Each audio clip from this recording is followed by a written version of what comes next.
GDP के आधार पर भी ये बड़े प्रांतों में सबसे नीचे की स्तर पर खड़ा है। न कहीं विकास दिखाई देता है, न कहीं सामान्य मानव के जीवन में कोई परिवर्तन आया हो इसके लक्षण दिखाई देते हैं। लेकिन भ्रष्टाचार के चरम पर होने के कारण से आज पश्चिमी बंगाल ऐसा प्रदेश बना है, देश के बड़े प्रदेशों की तुलना में अगर हम देखें तो जिस प्रदेश पर सर्वाधिक कर्ज है, जीडीपी के एक परिप्रेक्ष्य में अगर हम तुलना करें तो जहां गुजरात में 16% कर्ज है, आंध्र प्रदेश में 24% कर्ज है,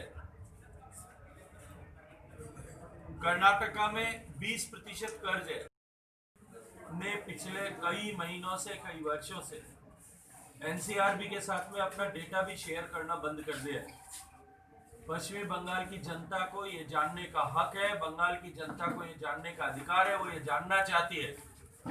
मैं आप सबके माध्यम से ये संदेश देना चाहता हूं कि वो आंकड़े साझा किए जाएं, वो आंकड़े उद्घाटित किए जाएं, वो आंकड़े पब्लिक डोमेन में लाए जाए और क्यों करके ये सरकार इन आंकड़ों को छुपा रही है इसको स्पष्ट करे। पिछले लगभग 1 साल से आज हम सब लोगों के लिए सौभाग्य का दिन है कि आज दुनिया का सबसे बड़ा टीकाकरण का अभियान भारत में प्रारंभ हुआ है। लगभग 1 साल से पूरा देश और दुनिया कोरोना की आपदा से ग्रस्त थे। भारत की सरकार ने माननीय प्रधानमंत्री जी के नेतृत्व में अत्यंत गंभीरता के साथ में काम किया और एक ऐसा देश जो सीमित संसाधनों के साथ में काम कर रहा था, वो देश आज दुनिया का रोल मॉडल कोरोना कॉम्बैट करने की दृष्टि से बना है। पूरी दुनिया भारत को एक आदर्श के रूप में इस दृष्टि से देखने लगी है। लेकिन पश्चिमी बंगाल के लोगों ने कोरोना के साथ साथ में अम्फान की आपदा का दर्द भी सहा है।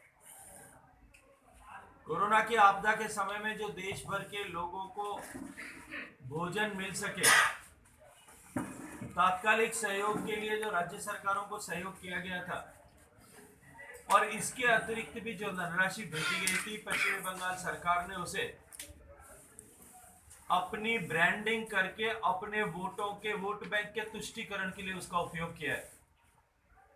2500 करोड़ रुपए की राशि जो अम्फान सहायता के लिए भेजी गई थी, वो स्टेट डिजास्टर रिस्पांस फंड की और एनडीआरएफ की जो पैसा था, वो दोनों ही पैसे का दुरुपयोग हुआ और अंततः न्यायालय को इसके सीएजी की जांच हो। इसके आपकी बात सुनूंगा यार, कश्मीर पर से लेकर कन्याकुमारी से जो कहोगे वो बात करूंगा।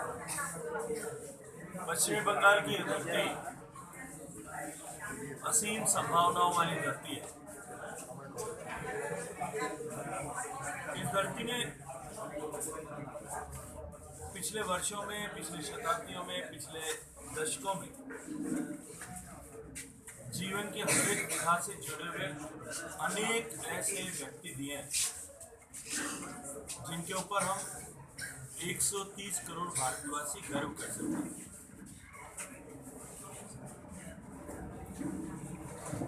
पश्चिमी बंगाल की यह धरती इतनी उर्वरा धरती है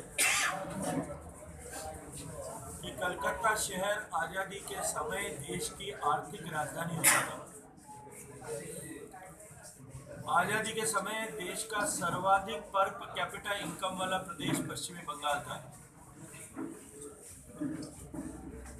लेकिन दुर्भाग्य से पिछले 7 दशक तक जिस तरह का शासन पश्चिमी बंगाल में रहा है और विशेष रूप से पिछले 34 साल का